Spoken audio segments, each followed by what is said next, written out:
Up next is Ryan VanDalinda.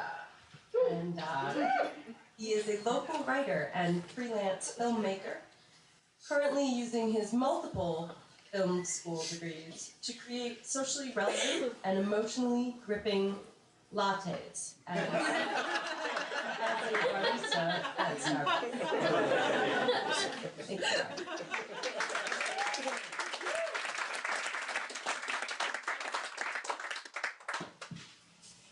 So this is a story of how, when I was 19, I went to film school at Rockport College in Rockport, Maine, and I met this beautiful, really interesting girl who came from a much more ethnically diverse background, which seemed really exotic to me. She had a really interesting life, and she was studying photography while I was studying filmmaking. Her name was Gina, and when I was 19, I went to go live with her for 2 weeks, and her boyfriend. So we met at Rockport College. It started with long lunch conversations, and then it turned into long conversations back in each other's dorm rooms. And then it turned into even longer conversations, sometimes till 3 a.m. in her bedroom. And her bedroom always had this magical quality of lost time being found. And I felt like we connected in this way that we didn't connect with anybody else. And at the time, it didn't seem strange to me that the conversations didn't end in sex, or that most of the conversations were talking about her boyfriend, Juan. I had made it through most of high school without really developing a realistic perception of relationships. And I felt like I mean, what more could I ask for? What more did I deserve? I was having this amazing person pay attention to me and tell me all of their secrets and share all of their intimate thoughts with me. So at the end of the first semester, when semester break was approaching, and she invited me down to the Maryland, D.C. area in order to see the band Muse play this concert with The Cure, and to live with her for 2 weeks, and Juan. I was like, yeah. What's the downside? Like, I figured being in the airport by myself might be a little scary. I had never done that before. I'd never been on a plane before. I went to my parents, and I said, I want to go to a place you've never been, to meet an older woman that you've never met, to see a concert for a band you've never heard of, and I want to live with her for 2 weeks, and she has a boyfriend. And they said, seems legit, right?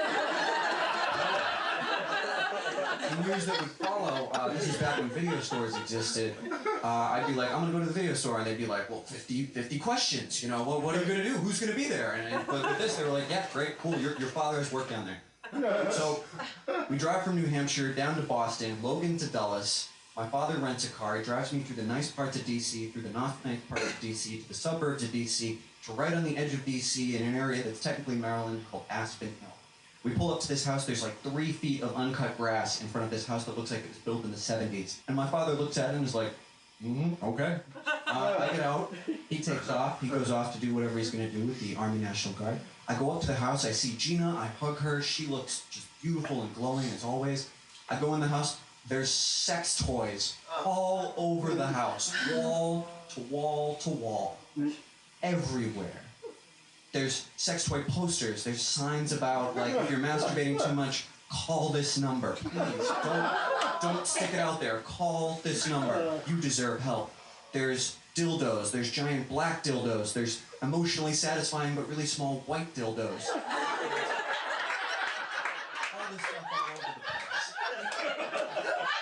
And I'm like, okay, didn't see that coming. I'll let you calm yourself for a second.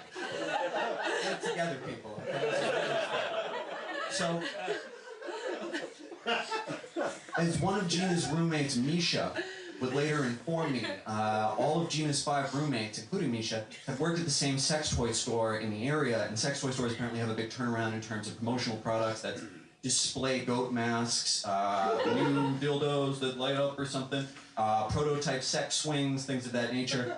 And Misha, probably the coolest of all of Gina's roommates, liked to bring that stuff home and put it up on her wall so that when people from sheltered white existences, such as my own, would come into the house, they would have that reaction of like, oh dear God, I'm in the end of Silence of the Lambs. It wasn't entirely like Silent Flame. This wasn't in a basement and nobody was tied up. You know, occasionally the sex toys and sex toy posters were broken up by bongs and VHS pornography, anime posters, a lot of weird fun stuff like that. So I reconnect with Gina. I meet her roommate Misha. Upon meeting Misha, we instantly have a 3-hour conversation about Kurosawa films. You know someone's a good person when you can do that. One of her friends later joked that I was the skinny white version of her and that she was the female black version of me. Great person. I also met Juan. I didn't want to like Juan. He was in a relationship with the woman I, at the time, was in love with. But it's hard not to like Juan. He was very charismatic, he was funny. Besides being muscular and Spanish, that wasn't bad enough. He was also in a punk band and super attractive. He was so attractive that one of his roommates later on described him to me as using Juan as bait in a large, creepy van outside the local high school to lure girls into the van to take to their punk shows. Which probably didn't happen. But you get the picture. Juan was a really interesting, very beautiful man. But enough about him. I connected with these people, and you know, I was sleeping on a large fold-out couch that was for some reason in their kitchen, and again, surrounded by dildos. We took off a few hours after I arrived. We picked up Misha's boyfriend Ben and a few other people, including my now friend Andre, and we went to go see the Muse concert. The Cure was all right, whatever, but Muse was awesome. And it was a fantastic concert. I don't know if you guys know the band Muse, but the lead singer/guitarist Matthew Bellamy was rocking into this awesome song, and then disappeared off the stage, and he came back on stage doing this nasty guitar riff wearing a lab coat.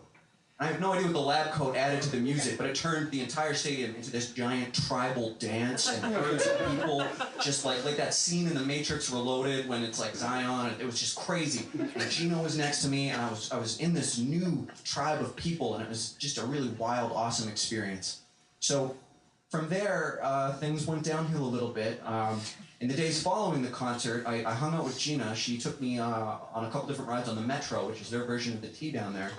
And she took me on all these quaint little day trips. At the time, I was like, oh, this girl that I love is taking me on all these sexy day trips. We're like, you know, I mean, I'm getting a secret view into her world. This is all working out. Looking back now at 28, it was more like she was taking her surrogate son on all these like weird day trips to fill up their time during the day. That really came to a head when she took me to the planetarium, and several mothers were there with their sons. No dissing the planetarium, though. It was a very interesting. So, as the week went on, Gina still had to work, and I think she was getting a little worn down by me being there. And it was, at least I think, very obvious to her that I had immense feelings for her that were unrequited. So I started spending more time with Misha. She showed me some of her VHS pornography, including Clockwork Orgy. That's the porno version of the Stanley Kubrick film, Clockwork Orange, which had surprisingly rewarding cinematography. I went out with Juan towards the end of the week. That was an interesting experience. One of his bandmates was watching a large, expensive house in the suburbs of D.C. The car of the house owners was silver. The house was silver. All the furniture was silver. Their grand piano was silver, so he called it the Silvertons. Now, I don't know if you can picture this, but a bunch of older guys. I'm 19 at the time. I've never seen pot before. There's a bunch of older guys who are all much more ethnically diverse and musically inclined that are in this band, smoking pot out of like some device that one of them made out of fish tank parts. And then there's me, who had never seen pot before. You know, if you told me about it in advance, nobody did. But if you did, I would have thought that I was sticking out like a sore thumb. But Juan kept coming over to me and making sure I felt comfortable and inviting me into their talk about music. And again, I really felt like I was part of this tribe of older men. And I kept expecting Juan to want to beat the shit out of me. But he never did that, and to this day I still appreciate that. In fact, I never got one intimidating alpha male territorial word from him. On the drive home from the Silvertons, I started to think about that, and I was like, why wasn't this happening? Why wasn't I a threat to him? And even though I had flown 752 miles down to see where things could potentially go with the woman he was in a relationship with, I wasn't even on his radar. Towards the end of the week, it became even more obvious that, you know, they were a couple, and I was just visiting, and the reason I had come down there wasn't going to pan out, whatever that reason was. that all came to a climax the last night I was there. Gina took me to a restaurant that her family used to own. I was 19, not yet old enough to drink, not cool enough or convincing enough to lie about my age in order to drink. But her family and her knew the bartender, so he let them serve alcohol to me anyway. I was looking at Gina, and I didn't want to look at them as a couple, and I decided I was going to get really drunk. You know that beer before liquor, you get sicker? Well, I did really hard liquor, beer, more hard liquor, beer again, more hard liquor. The next thing I know, I'm throwing up at the bar, I'm throwing up on the car ride back to the disgusting house. Gina disappears off into her room with Juan. More power to her. She handled this whole thing better than I would have had the roles been reversed. I'm throwing up in the bed. I've thrown up all liquid out of my body. There's dildos everywhere. I feel like I'm going through some weird tribal initiation thing that has, like, you know, fertility god statues all over the place. Just at that moment when I think I'm going to die, Misha shows up at the edge of the fold-out couch in their kitchen. In one hand, a bucket. In another hand, a big bottle of dirty water and a handful of Moön. And she sits down next to me. To this day, I cannot remember one thing Misha said to me that night, but I think I told her about my feelings for Gina. And I think she told me about some of her life, and all I can remember really is that she talked to me until around 3:30 a.m. And then I blacked out. So this was the first concert I saw, the first plane ride, first time getting drunk, first time blacking out, first love. The next morning I woke up really early. I went to go use the shower in this house, and on the way I stopped and looked in Gina's door. She was sleeping with Juan, and they looked really peaceful. Her room down in D.C. had that same magical quality that her room had up at college. And it didn't look wrong. They looked like beautiful people. They looked like an exemplification of what a couple could be and should be. Later that day, I said goodbye to Gina and Juan and the rest of her roommates, and Gina drove me to Dulles. And then I said goodbye to Gina. I entered the airport. It was the first time on the trip that I was by myself. Prior to that, Gina or my father or someone had always been with me. But it wasn't scary like I thought it was going to be. In fact, after staring at the woman I wanted in a couple that I was not part of for most of 2 weeks, it felt really good to be alone and going someplace new. So that's the end of my story. I want to tell you that after this experience, I was completely over Gina, and that it was like a light switch that was simply turned off, but that would be a lie. That took several more months. But I can tell you this, having gone down there and done several new things that were both strange and scary to me at the time, it somehow allowed me to process the experience of getting over her better. And a year from that point, when I was at Keene State College going to further film school, when I had my first reciprocal relationship, I not only knew the type of relationship that I wanted to have, but I also knew the type of relationship, more importantly, that I deserved. Thank you.